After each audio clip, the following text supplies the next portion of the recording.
వింటూ ఉన్నటువంటి నీ బిడ్డలకి అవి ప్రయోజనకరంగా ఉండడానికి సహాయాన్ని దయచేయండి ప్రభా. అయా మాట్లాడుతూ ఉన్నప్పుడు మీ యొక్క సహాయాన్ని నాకు ఇస్తూ ఉన్నారని నేను నమ్ముతూ ఉన్నాను. మీరే నాకు సహాయాన్ని దయచేయండి ప్రభా. ఈ చిన్న ప్రార్థన ఏసాను అడిగి కూర్చున్నాం తండ్రి, ఆమేన్. మరొకసారి మీ అందరికీ వందనాలండి. ఈ రోజున మనము మొదటి రోజున ఒక విషయాన్ని తెలుసుకున్నాము. అందరికి గుర్తుందా అండి? యెషయా గ్రంథము 57వ అధ్యాయము 18వ వచనంలో తెలుసుకున్నాము. ఒకసారి చదువుకుందాము. నేను వారి ప్రవర్తనను చూచితిని. చాలండి. నేను వారి ప్రవర్తనను చూచితిని అని చెప్పేసి మొదటి రోజున మనము తెలుసుకున్నాము. అయితే ఆ ప్రవర్తనలో ఒక ముఖ్య పాత్ర పోషిస్తూ ఉన్నటువంటి నాలుక గురించి ఈరోజు కొద్ది విషయాలు తెలుసుకుందాము. అందరూ కూడా ఏకాగ్రతతో వినండి. కొద్ది విషయాలు మనము తెలుసుకున్నాము, కొద్ది నిమిషాలు మాత్రమే. నేను వారి ప్రవర్తనను చూచితిని అనే విషయాన్ని మనం తెలుసుకున్నాం కదా. అయితే ఈ రోజున నాలుక గురించి తెలుసుకుందాము. సామెతలు 18:21 వచనంలో,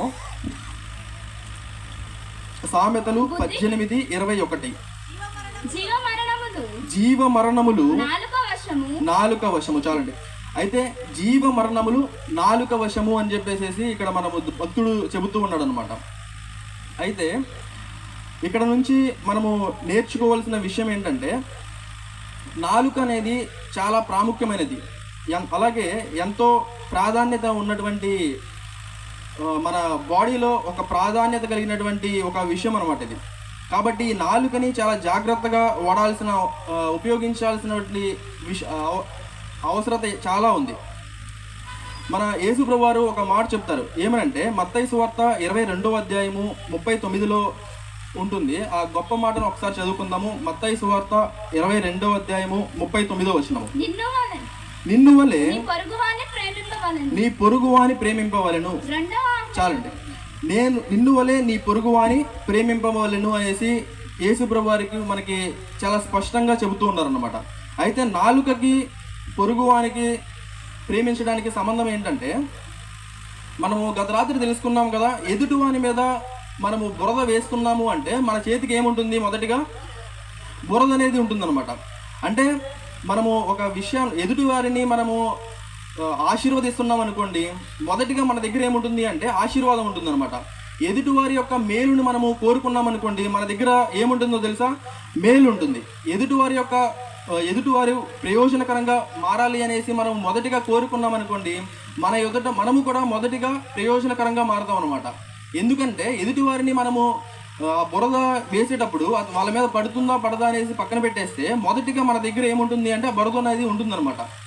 యేసు ప్రభు వారు కూడా ఏం చెప్తున్నారు అంటే, నిన్ను వలె నీ పొరుగు వారిని ప్రేమింపవలెను అంటున్నాడు. అయితే మనల్ని బాధ పెట్టే వారిని కానివ్వండి, మనల్ని దూషించే వారిని కానివ్వండి, మనం ఏ రోజు కూడా మనం శపించకూడదు. మనము శపించామనుకోండి, మన దగ్గర ఏముంటుంది అంటే ఆ శాపం అనేది మన దగ్గరే ఉంటుందన్నమాట. కొన్ని విషయాల్లో నేను ఎప్పటి నుంచో ఒక బాధని ఎక్కువగా బాధపడుతూ ఉంటాను అనమాట. ఏంటంటే, మన దగ్గర లేని వ్యక్తి గురించి చాలామంది చూస్తూనే ఉంటాము. ప్రతి ఒక్కరూ కూడా లేని వ్యక్తి గురించి చెడుగా మాట్లాడుతూ ఉంటారు. అలాగే మనసులో కూడా చెడుగా మనము వారిని శపిస్తూ ఉంటాం అనమాట. ఈ విషయం ఏదైతే ఉంటుందో చాలా బాధాకరమైనటువంటి విషయం అనమాట. ఎందుకంటే ఎప్పుడైతే మనం ఎదుటి వారిని శపిస్తూ ఉన్నామో ఆ శాపం అనేది మొదటిగా మన మీదే ఉంటుందన్నమాట. కాబట్టి ఎప్పుడూ కూడా దేవుడు చెప్పినటువంటి, యేసు ప్రభువారు చెప్పినటువంటి రీతిగా నిన్ను వలె నీ పొరుగు వారిని ప్రేమింపవలెను అనే రీతిగా మనము కూడా ఎప్పుడూ కూడా మన పొరుగు వారిని ఎప్పుడూ కూడా మనము ఆశీర్వదించే వారిగానే ఉండాలి. వారి యొక్క మేలుని మనము కోరుకునే వారిగానే ఉండాలన్నమాట. ఎందుకు అంటే మొదటిగా మన దగ్గర ఏముంటుంది అంటే ఆ ఆశీర్వాదం అనేది మన దగ్గరే ఉంటుందన్నమాట. ఆ ఆశీర్వాదం కానివ్వండి, ప్రయోజనం కానివ్వండి, వారి మేలు కానివ్వండి, మొదటిగా మన మీద, మన యొక్క కుటుంబానికి ఉంటుందన్నమాట. కాబట్టి ఈ విషయాన్ని చాలా జాగ్రత్తగా గమనించండి. మనసులో కూడా ఎప్పుడూ కూడా ఎదుటివారిని శపించేవారిగా ఉండకూడదు. మన మనసులో కూడా ఎదుటివారిని ప్రేమించేవారిగానే ఉందాము. యేసు ప్రభు వారు కూడా అదే చెప్తున్నారు అనమాట.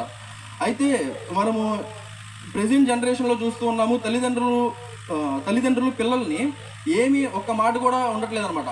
వారిని ఏమీ అనలేకపోతూ ఉన్నారు. పిల్లలు కూడా వినలేని స్థితిలో మనము ఉంటూ ఉన్నారు అనమాట. అయితే ఎప్పుడూ కూడా మనము పిల్లల్ని ఏ రీతిగా పెంచాలి అనే విషయాన్ని కూడా మనకి బైబిల్ చాలా స్పష్టంగా ఉందన్నమాట.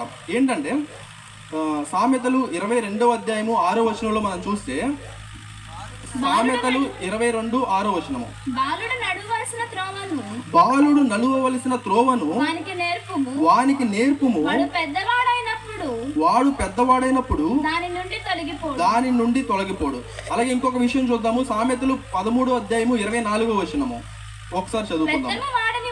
బెత్తము వాడని వాడు తన కుమారునికి విరోధి, కుమారుని ప్రేమించువాడు వారిని శిక్షించును. అయితే ఇక్కడ బైబిల్ ఏం చెప్తుంది అంటే, బెత్తము వాడని వాడు తన కుమారునికి విరోధి, కుమారుని ప్రేమించువాడు వారిని శిక్షించును అనేసి చెబుతూ ఉందన్నమాట. అయితే ఇక్కడ డిఫరెన్స్ చూసుకోవాలి. శపించడం వేరు, శిక్షించడం వేరు. ఈ శిక్షించడము ఎందుకు అంటే ఆ యొక్క పిల్లలు కానివ్వండి, ఆ యొక్క యవనస్తులు ప్రయోజనకరంగా ఉండే రీతిగా శిక్షించడం అనమాట. అదే శపించడం ఎందుకు అంటే శాపానికి గురి కావడానికి అనమాట. ఆశీర్వాదం ఎందుకు అంటే ప్రయోజనం అవడానికి.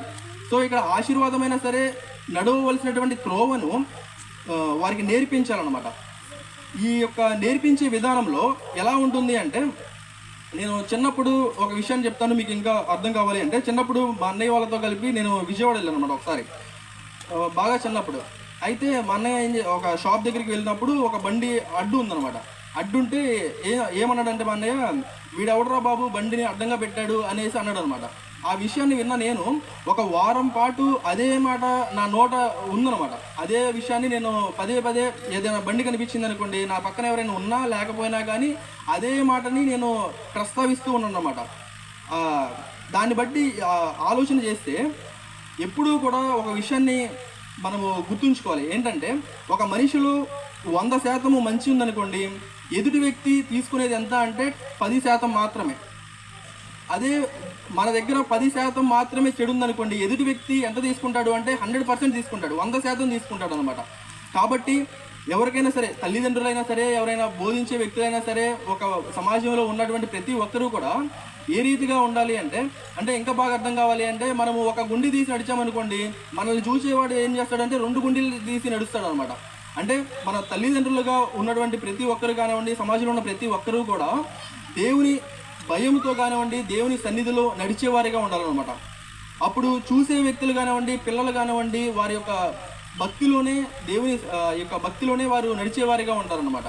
అయితే నా తల్లి కానివ్వండి, మా మావయ్య అయ్యగారు కానివ్వండి ఏ రీతిగా పెంచారు అంటే, చిన్నప్పటి నుంచి మార్కులు తక్కువ వచ్చినా కానీ వారు అంత బాధపడేవారు కాదు. కానీ దేవుని సన్నిధికి ఎప్పుడైనా సరే నిర్లక్ష్యం చేస్తే ఎంతగానో బాధపడేవాళ్ళు అనమాట. వాళ్ళు ఎంతగానో బాధపడి అయ్యగారు ఎప్పుడూ చెబుతూ ఉంటారు, ఏమనంటే, మీరు దేవుడు ఇచ్చినటువంటి పిల్లలయ్యా, మీరు ఎప్పుడూ కూడా దేవుని సన్నిధిలోనే ఉండాలి అని ఎప్పుడూ చెబుతూ ఉంటారు అనమాట. అంటే మనం ఎప్పుడూ కూడా ఏ రీతిగా మనము పిల్లల నుంచి కోరుకోవాలి అంటే, దేవుని సన్నిధిలో మనము కోరుకునే వారిగా ఉండాలన్నమాట. ఎందుకు అంటే మనము 3వ యోహాను 1వ వచనంలో చూస్తాము. 2వ వచనం చూడండి. ప్రియుడా, నీ ఆత్మ వర్ధిల్లుచున్న ప్రకారము నీవు అన్ని విషయములలోనూ వర్ధిల్లుచు సౌఖ్యముగా ఉండవలెనని ప్రార్థించుచున్నాను. అంటే మనము ఆత్మలో వర్ధిల్లుచున్న ప్రకారము అన్ని విషయములలో కూడా మనము వర్ధిల్లుతామంట. అందుకనే నా తల్లిదండ్రులు కానివ్వండి, అయ్యగారు కానివ్వండి ఏం నేర్పించారు అంటే, దేవుని సన్నిధిలోనే పెరగాలి, దేవుని సన్నిధిలోనే ఉండాలి అనే విషయాన్ని నేర్పిస్తూ వచ్చారనమాట. అయితే దేవుని సన్నిధిలో ఉన్నటువంటి నాకు ఏ రోజు కూడా దేవుడు తక్కువ చేయలేదండి. దేవుడు ఎంతగానో మేలుని కలుగు చేస్తూనే ఉన్నాడు. దేవుడు ఎప్పుడూ కూడా ఏ పని చేసినా కానీ దేవుడు ఎంతగానో సహాయంగానే ఉన్నాడు. ఏ పనిలో కూడా విజయాన్ని చూస్తూనే ఉన్నాను. ఏ రోజు కూడా విడిచిపెట్టలేదన్నమాట దేవుడు. కాబట్టి నేను చెబుతూ ఉన్నటువంటి విషయం ఏంటంటే, ఎప్పుడూ కూడా పిల్లల్ని దేవుని భయభక్తులలో మనము పెంచగలిగితే కనుక ఎప్పుడూ కూడా దేవుడు విడిచిపెట్టేవాడు కాదు. మన దేవుడు ఎప్పుడూ కూడా విడిచిపెట్టే దేవుడు కాదు. మనం నమ్మినటువంటి దేవుడు నమ్మదగినటువంటి దేవుడు అనమాట. కాబట్టి మనము ఈ విషయాన్ని గుర్తుంచుకొని బోధించేవారు ఎవరైనా సరే, తల్లిదండ్రులు ఎవరో కూడా, ప్రతి ఒక్కరూ కూడా వారికి ఫాలో అవుతూ బోధించాలన్నమాట. అలాగే వారికి ఏదైనా విషయము వారు అర్థం చేసుకోలేకపోతే మొదటిగా ప్రార్థించి దేవుని సన్నిధిలో మొరపెట్టేది నా తల్లి. ఎప్పుడూ కూడా ఏదైనా విషయము నాకు అర్థం కావాలి అంటే ఎంతగానో కన్నీటితో ప్రార్థన చేసేది. ప్రతి ఒక్కరూ కూడా వారి యొక్క పిల్లలు ఆ యొక్క మాటని వినడం లేదు అంటే వీరు చేయాల్సింది ఏంటి అంటే దేవుని సన్నిధిలో కనిపెడితే కనుక, దేవుని సన్నిధిలో మొరపెడితే కనుక అది వారికి ఈజీగా అర్థమవుతుంది అనమాట. మీ యొక్క ఉద్దేశము వారికి అర్థమవుతుంది. కాబట్టి మీ యొక్క ఉద్దేశము వారికి అర్థం కావాలి అంటే మొదటిగా మీరు ఏం చేయాలి అంటే దేవుని సన్నిధిలో మొరపెట్టే వారిగా ఉండాలన్నమాట. కాబట్టి ఇంకొక విషయం ఏంటంటే పిల్లలైనా సరే, యవనస్తులైనా సరే, దేవుని వారి యొక్క ఆ మాటని, తల్లిదండ్రుల మాటను కానివ్వండి, దేవుని మాటని కానీ వినాలన్నమాట. ఈ యొక్క విషయానికి ఎఫెసీయులకు రాసిన పత్రిక 6వ అధ్యాయము 1, 2, 3 వచనాలు మనం చూస్తాము. ఎఫెసీయులకు రాసిన పత్రిక 6వ అధ్యాయము 1, 2, 3 వచనాలు చూద్దాము. పిల్లలారా ప్రభువునందు మీ తల్లిదండ్రులకు విధేయులైయుండుడి, ఇది ధర్మమే. నీకు మేలు కలుగునట్లు నీ తండ్రిని తల్లిని సన్మానింపుము, అప్పుడు నీవు భూమి మీద దీర్ఘాయుష్మంతుడవగుదు. ఇది వాగ్దానములతో కూడిన చాలండి. అయితే ఇక్కడ దేవుని వాక్యం ఏమని సెలవిస్తూ ఉందంటే తల్లిదండ్రులకు విధేయులై ఉండుడి, ఇది ధర్మమే అంటుంది. అంటే పిల్లలు ఎవరైనా సరే, యవనస్తులు కానివ్వండి, ఎవరైనా సరే మొదటిగా తల్లిదండ్రులకి గౌరవాన్ని ఇవ్వాలి, సమాజంలో ఉన్నటువంటి పెద్దలకి గౌరవం ఇవ్వాలి. ఏదైతే పెద్దలు చెబుతూ ఉన్నప్పుడు వారిని గౌరవిస్తే ఏమవుతుంది అంటే ఆ మాట వారికి ప్రయోజనకరంగా వినబడుతుంది అనమాట. అయితే నేను మ్యాథ్స్ సబ్జెక్ట్ చెప్తూ ఉంటాను. అయితే స్టూడెంట్స్ అందరూ కూడా గౌరవాన్ని ఎప్పుడైతే ఒక టీచర్కి గౌరవాన్ని ఇస్తూ ఉంటారో ఆ ఇచ్చినటువంటి స్టూడెంట్ ఏం చేస్తాడు అంటే చెప్పినటువంటి మాటని చాలా రెస్పెక్ట్ఫుల్గా తీసుకుంటాడు అనమాట. ఆ క్లాస్ని విని ఏం చేస్తాడు అంటే ప్రయోజనకరంగా అతను ఎంతగానో ఉత్తీర్ణత సాధిస్తాడు అనమాట. అదే గౌరవం లేని వ్యక్తి ఏం చేస్తాడు అంటే అతను చెప్పే వ్యక్తి మీద గౌరవం ఉండదు. సో ఏం చేస్తాడు అంటే ఏం చెప్పినా కానీ ఏదో ఒక సాకుని చూపిస్తాడు, ఏదో ఒక వంకని చూపిస్తే తప్పించుకుంటూ ఉంటాడు అనమాట. సో క్లాస్ అనేది సరిగా వినడు, తన ఏకాగ్రత అనేది పెంచలేడు అనమాట. సో ఇక్కడ దీని నుంచి ఏం అర్థం చేసుకోవాలి అంటే చెప్పేటువంటి వ్యక్తిని మనం ఎప్పుడైతే గౌరవిస్తామో ఆ గౌరవించినప్పుడు మనము వారి యొక్క ఉద్దేశాలు అనేవి మనకి ఈజీగా అర్థమవుతాయి అనమాట. వారి యొక్క ఉద్దేశం, ఏ ఉద్దేశంతో వారు మనకి చెబుతూ ఉన్నారు అనే విషయాన్ని మనం గ్రహించగలం అనమాట. అందుకనే ఇక్కడ దేవుని వాక్యం ఏమని సెలవిస్తుంది అంటే నీకు మేలు కలుగునట్లు నీ తల్లిని తండ్రిని సన్మానింపము అంటుంది. అంటే మనము తల్లిదండ్రులను ఎప్పుడూ కూడా గౌరవించాలి. పెద్దలుగా ఉన్నటువంటి వారిని ఎప్పుడూ కూడా మనము గౌరవిస్తే కనుక మనకి ప్రయోజనకరంగానే ఉంటుంది.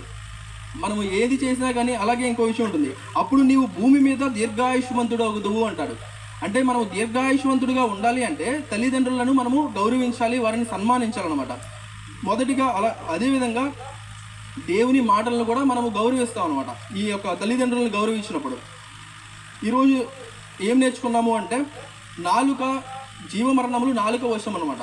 కాబట్టి నాలుకని మనము చాలా ఆశీర్వాదకరంగా మాత్రమే వాడాలి. ఎందుకు అంటే ఆయన ఏమని చెబుతూ ఉన్నాడు, యెషయా గ్రంథం 57:18లో నేను వారి ప్రవర్తనను చూచితిని అంటున్నాడు. ఆయన మన ప్రవర్తనని చూసే దేవుడు. మన దేవుడు ఎవరు అంటే మనుషులందరూ కూడా ఏం చూస్తారు అంటే పై రూపాన్ని మాత్రమే చూస్తారు అనమాట. మన మనసులో ఏముంది, మన మనసులో మనము ఏమి ఆలోచిస్తున్నాము అనే విషయం వారికి తెలియదు.